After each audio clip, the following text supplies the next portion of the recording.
So at this point, I'd like to open it up to our committee members. Go ahead, Yes. Kelly.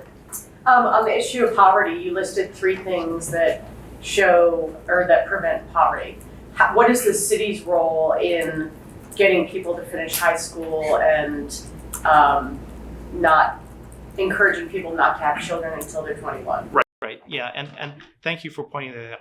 The city, any entity can't do everything, especially government. We have to have a lot of people at the table to solve that.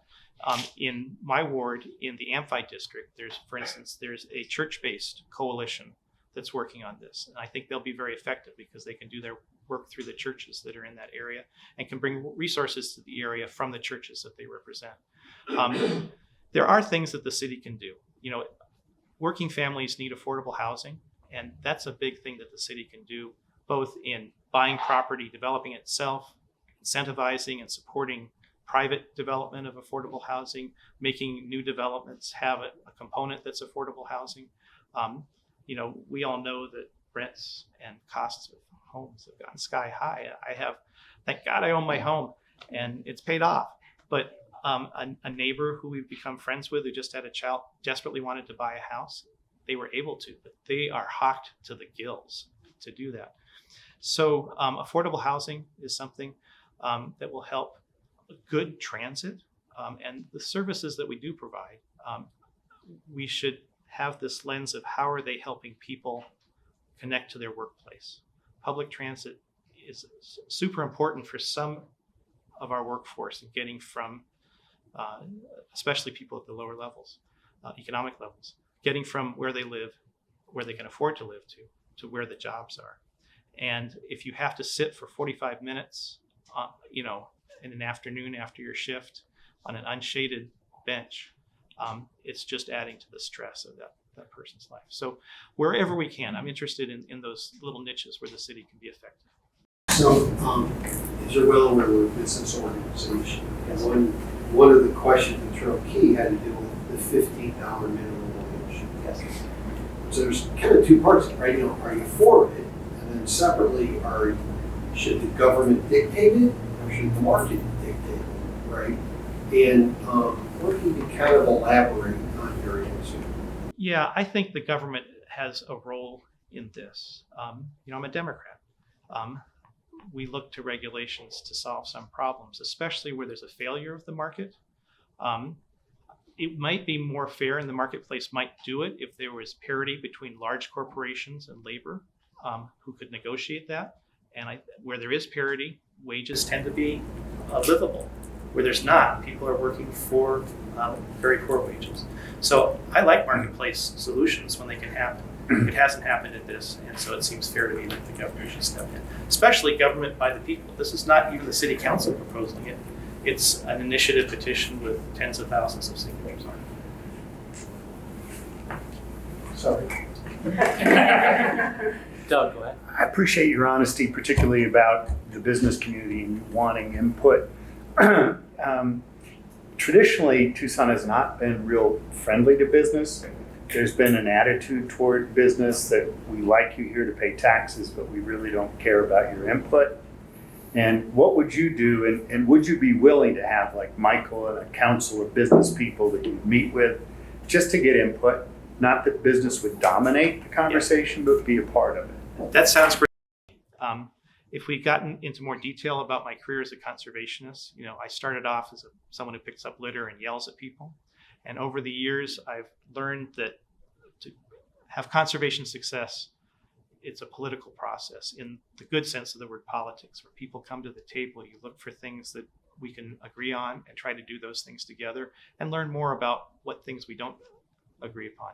I would love to have input, and I just expect to, because I'm you know, I have friends in the business community. They might not be members of the chamber, or they may not be here today, but business is important. This allows me to buy my food and clothes and eat the delicious food that I alluded to earlier. So yes, great suggestion. I'd do that. And if the chamber wanted to help me with that, that would be great. Alejandro. Rob, thank you. Mr. Dahl, so I don't know if you've been following the Move Tucson plan. It's I have. recently released. Yeah. Yeah, and I wanted to ask your opinion on it, if you think it's well balanced or not. And I don't want to lead you, but I do want to ask you specifically because you're an advocate of transit, and I see about half the money is on transit projects. Does that, concern you in any way, given the uncertainty in the future of transportation? Does that seem appropriate to you, or what are your thoughts on that? Yeah, we're way behind in public transit, I think. But I haven't looked at it closely. It has just come out, and I haven't been able to attend any of the Zoom meetings yet. There are people who are concerned about complete streets. That's resonating with people. I met with a group, and Juan met with, and Lucy, and also our Republican potential, Alan Harwell, met with a group of people on Prince Road who are very, between Campbell and Country Club, it's a walkable neighborhood except along that stretch. And there's easements, and there was a plan in the past. They were very happy. No, they weren't very happy. I was happy for them that it's tier 2. They want it to be tier 1 because it's their backyard. It's really important. So a couple of points from this. Having those people involved in what their needs in the planning is the strength of Move Tucson. I was going to say Move On, but that's a different. Not to be confused.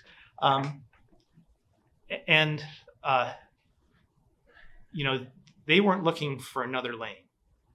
They were looking for, okay, we have, the city owns the easements, but they've never done anything with it.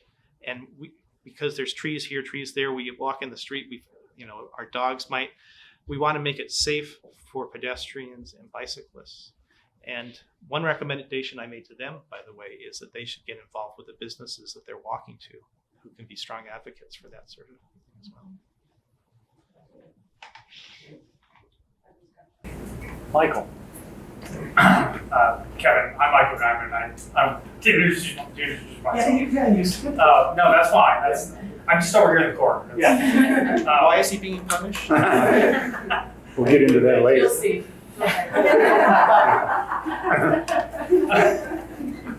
I'm Michael Diamond. I'm Vice President for the Chamber. I want to take you up on your desire to have this dialogue. Okay. As it relates to business incentives. And the way I kind of categorize it is there's tangibles and intangibles. Tangibles are workforce development. I mean, having the right kind of workforce, having the right kind of skills is always where companies start, especially those companies that are looking to expand or relocate to our market. So it always starts with the workforce. They want to know what skills we have in our community is huge. Other things, speed to market is a big issue. You talked about development services, making sure that companies and businesses can get their permits on time. That's a big issue. Incentives is certainly a big issue and has become a larger issue over time with less access to capital. I mean, there are some elements that play into that. Those are the tangibles. Intangibles, it's kind of alluding to what Doug was asking, which is that idea that Tucson is not business friendly, which some people can.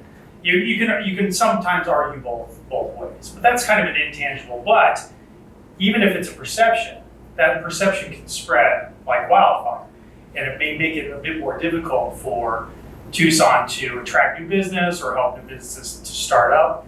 So I guess my question for you, and this kind of relates to one of the questions that we had on our one of the yes/no questions. So maybe it'll allow you to elaborate. But it relates to the recently adopted Central Business District and the G Plan, which is one of the few tools that the city has. And so it's a tangible because the city can pass and adopt the G Plan, use that to incentivize businesses to go into the Central Business District. But it's also an intangible because that's the city basically saying, yes, we support business, we embrace business, we want to do the types of things that will attract business, that will help grow business. So I guess my question for you is to expand on, would you have voted to expand the Central Business District and adopt the G Plan? Are those things that you support? And an answer to that is yes and no. The details are important, and the neighborhoods that the G Plan's expanding into and their receptivity to it. My concern about G Plats is that it can lead to it's not a very good word, gentrification, but it can drive people out from neighborhoods where one of the few neighborhoods that they can afford to live. So in that it's a tool, like a hammer can, knock someone on the head, or it can put in all the nails that we want. I would want a lot more specifics about the area that the G-Plet's being used for, the purpose for it, and how we can also accommodate the unintended impacts of driving people out. But I like your idea of let's change this narrative of us not being friendly to business.